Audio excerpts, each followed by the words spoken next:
പേരാവൂരിന്റെ പെരുമ ഇനിയും തുടരുമെന്ന മുദ്രാവാക്യം ഉയർത്തിപ്പിടിച്ച് നടുവനാട് സംഘടിപ്പിച്ച UDF തെരഞ്ഞെടുപ്പ് convention doctor Shashi Tharoor MP ഉദ്ഘാടനം ചെയ്തു. തെരഞ്ഞെടുപ്പ് ചൂട് സജീവമായ പശ്ചാത്തലത്തിൽ നടന്ന പരിപാടിയിൽ പേരാവൂർ മണ്ഡലം സ്ഥാനാർത്ഥി അഡ്വക്കേറ്റ് സണ്ണി ജോസഫിനൊപ്പം തൊട്ടടുത്ത മണ്ഡലമായ മട്ടന്നൂരിലെ UDF സ്ഥാനാർത്ഥി ചന്ദ്രൻ തില്ലങ്കേരിയും പങ്കെടുത്തു.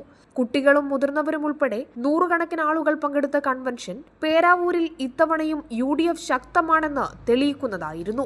LDF BJP സർക്കാരുകളുടെ ഭരണം പരിതാപകരമാണെന്ന് വിമർശിച്ച ശശി തരൂർ UDF മുന്നോട്ട് വയ്ക്കുന്ന തെരഞ്ഞെടുപ്പ് ഗ്യാരണ്ടികൾ ജനങ്ങൾക്ക് വലിയ ആശ്വാസമാകുമെന്ന് വിശദീകരിച്ചു. ഞാൻ പറഞ്ഞു, അധ്യാപകരോട് ചോദിച്ചു മാത്രം പോരാ, വിദ്യാർത്ഥികളെ ഉൾപ്പെടുത്തണം, അതിന് അച്ഛനമ്മമാരെ ഉൾപ്പെടുത്തണം. അവർക്കറിയാം എന്താ ഒരു പ്രതീക്ഷ എന്നിട്ട് അതിൻ്റെ ഒപ്പം ജോലി കൊടുക്കുന്ന എംപ്ലോയേഴ്സിനെ ഉൾപ്പെടുത്തിക്കണം. അവർക്ക് എന്താ വേണ്ടത് അതെല്ലാം അറിഞ്ഞിട്ടാണ് നമ്മൾ യൂണിവേഴ്സിറ്റി കോഴ്സസിനെ മാറ്റിയിട്ട് നമ്മളുടെ യുവ മലയാളികൾക്ക് ജോലി കിട്ടാനുള്ള സാധ്യതയുള്ള കോഴ്സുകൾ കൊടുക്കണം.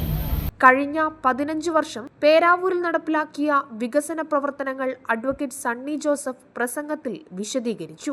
നാടിന്റെ പുരോഗതിക്കായി UDF അധികാരത്തിൽ വരേണ്ടത് ജനങ്ങളുടെ ആവശ്യമാണെന്ന് അദ്ദേഹം പറഞ്ഞു. നമ്മുടെ താലൂക്ക് എവിടെയായിരുന്നു? തലശ്ശേരിയിലായിരുന്നു. അത് ഇരിട്ടിയിലേക്ക് കൊണ്ടുവന്നു.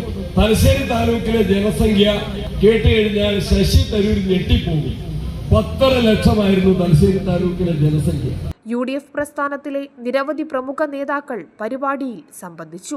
സ്ഥാനാർത്ഥികൾക്ക് വിജയാശംസകൾ നേർന്ന നേതാക്കൾ മണ്ഡലത്തിലെ തെരഞ്ഞെടുപ്പ് പ്രവർത്തനങ്ങൾക്കും നേതൃത്വം നൽകി.